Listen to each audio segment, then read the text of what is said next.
If you have been working in billing for any amount of time, you've probably received a remittance advice, a RA, an electronic remittance advice, a ERA, that has had a code that said something like the services are bundled and they're not separately billable, or something to that effect.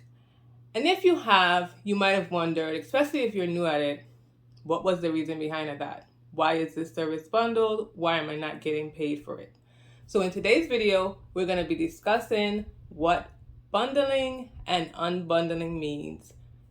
And I'm going to try to explain it as a medical biller, what you should be looking for. So keep watching if you're interested.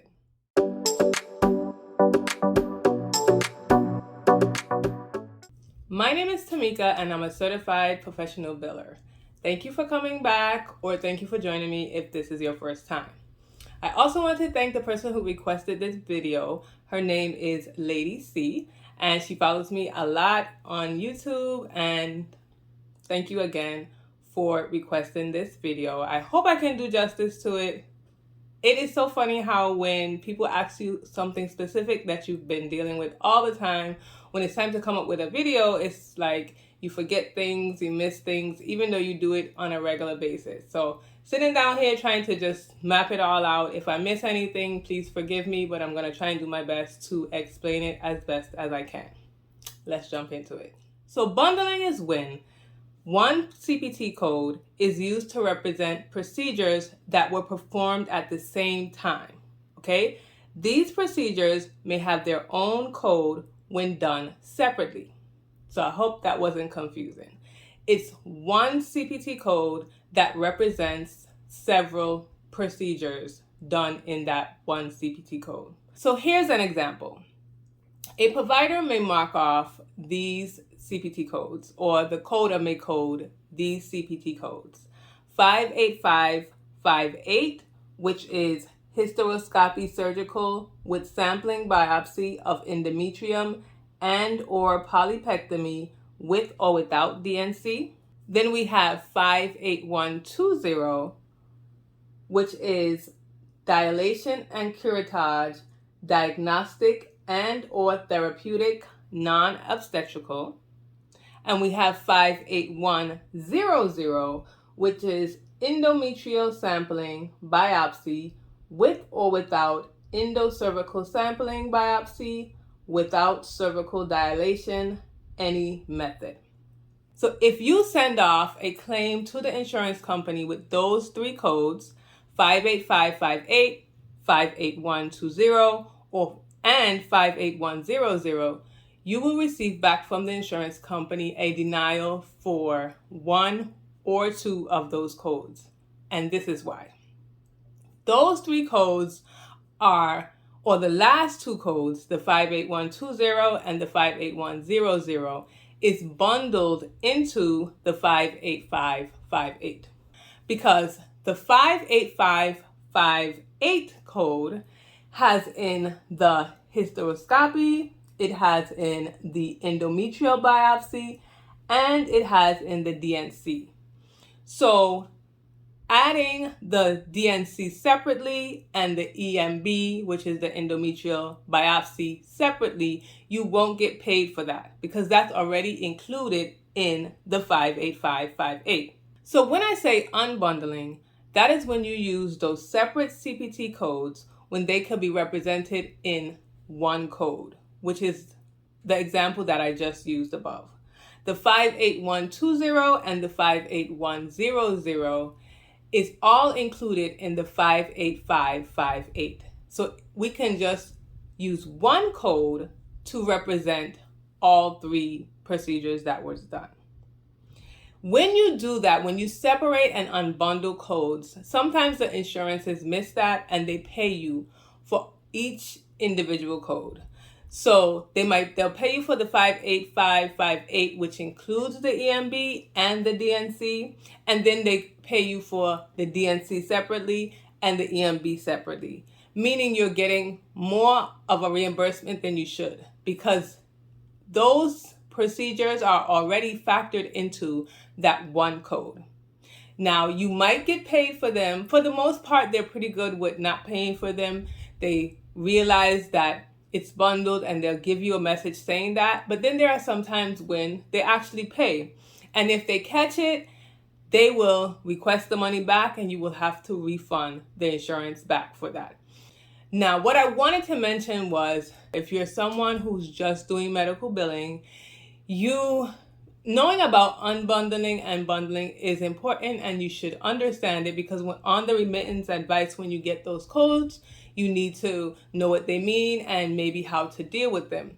But for the most part, if you are a biller only, you will have to send that back to the coder or back to the provider or whatever your policy is in your company to say, well, this is the rejection for this, the denial for this is because they're saying that these codes are bundled into this code and you can't be paid for it. It's important for you to know as a biller to understand unbundling and bundling, because let's say you don't have a coder in-house or you don't have a coder, period, and you keep getting these remarks where you're not getting paid for certain CPT codes and you don't understand what that means.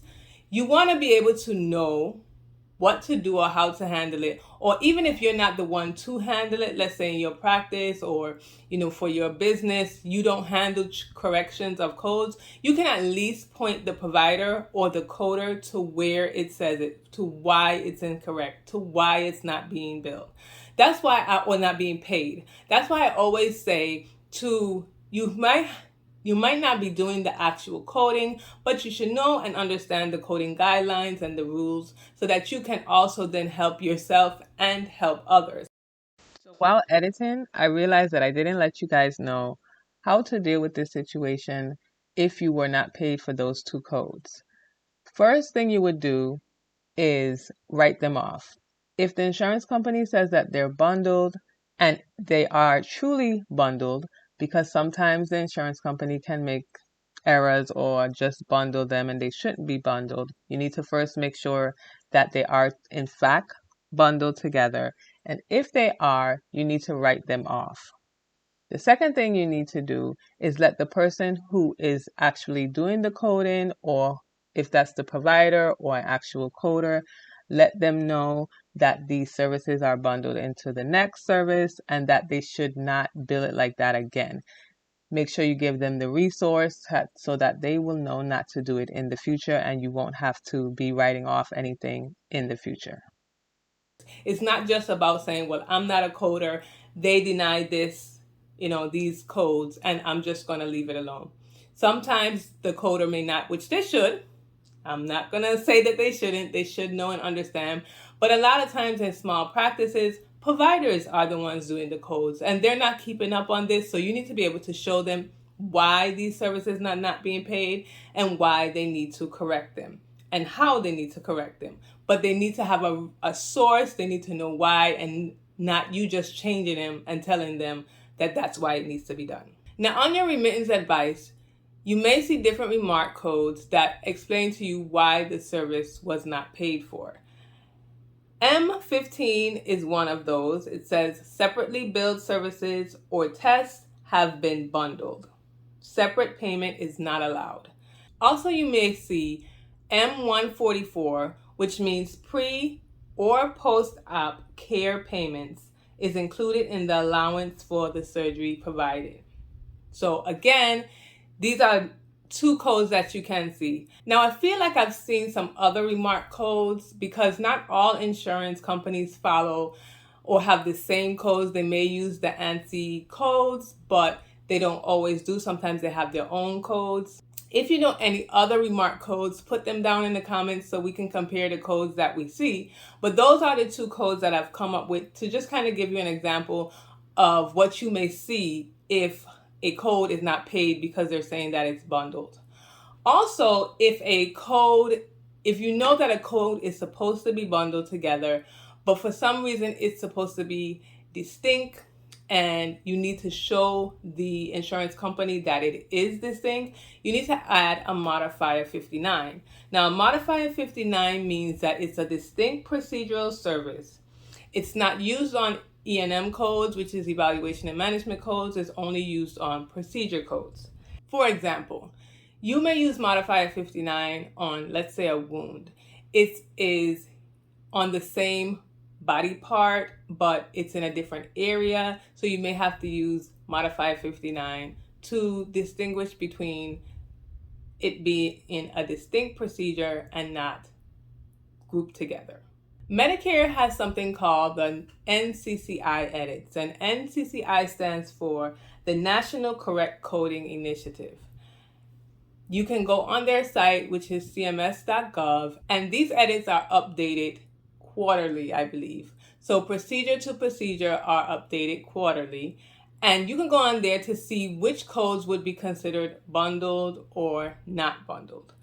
For a long time, I didn't know that they even had NCCI edits. So I usually try to bring that up to billers, especially new billers. I think it took me probably like a year or two when I first started out doing billing to really figure out that they had something called NCCI edits. And how I found that out was one of the remittance advice that I received said that this is a NCCI edit code. And I'm saying, what is a NCCI edit? And so I Googled it and I found out what it was. So that's very important for you to know which codes are bundled and which codes are not bundled. And so Medicare has come up with this, and this is what you can use to see what codes go together and which codes should not be billed separately. Another way that you can see the NCCI edits is through specialty coding books. I know when I was in a specific practice and they had a specialty book for OBGYN. And so you can look specifically at that code that you're looking at, and you can look to see what the NCCI edits are for that specific code.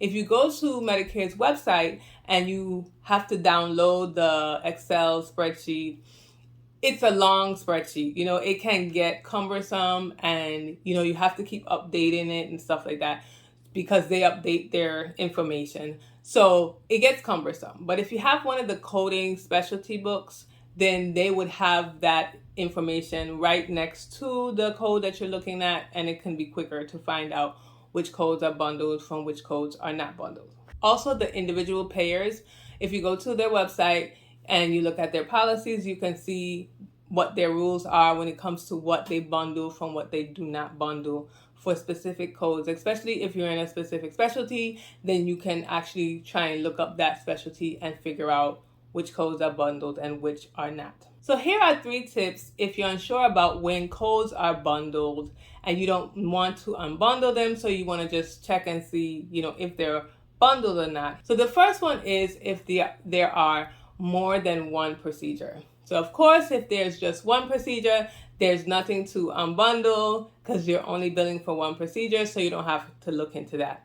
But if your provider has given you, let's say, 3 procedures that they want you to bill for, then I would say, unless you're already familiar with the fact that they can be billed separately, you might want to look into if they are already bundled into one service code or one CPT code.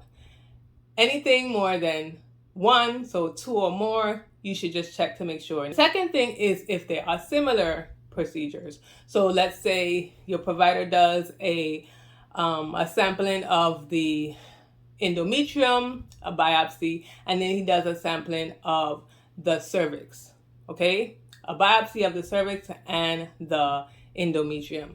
These are similar procedures, and so you might say, okay, let me see if these similar procedures are bundled together or if I can actually bill for them separately. Okay, so similar procedures is another way to look for it.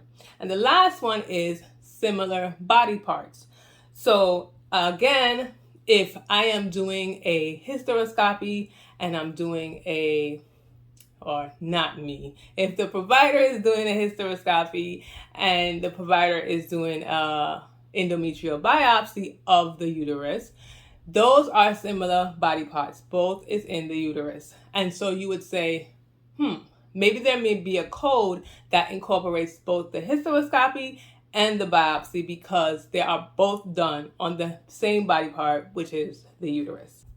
So I hope that that helped you out. I really tried to kind of go into the different sections that you should look into. If anyone else has anything else to add to that, please do. But basically, when it comes to unbundling and bundling codes, you really have to, I guess, know, it's not something that you can just memorize all of them, I guess is what I'm trying to say. You may memorize some because you're in a specific specialty, but sometimes you won't. Thank you for watching, and I will catch you in my next video.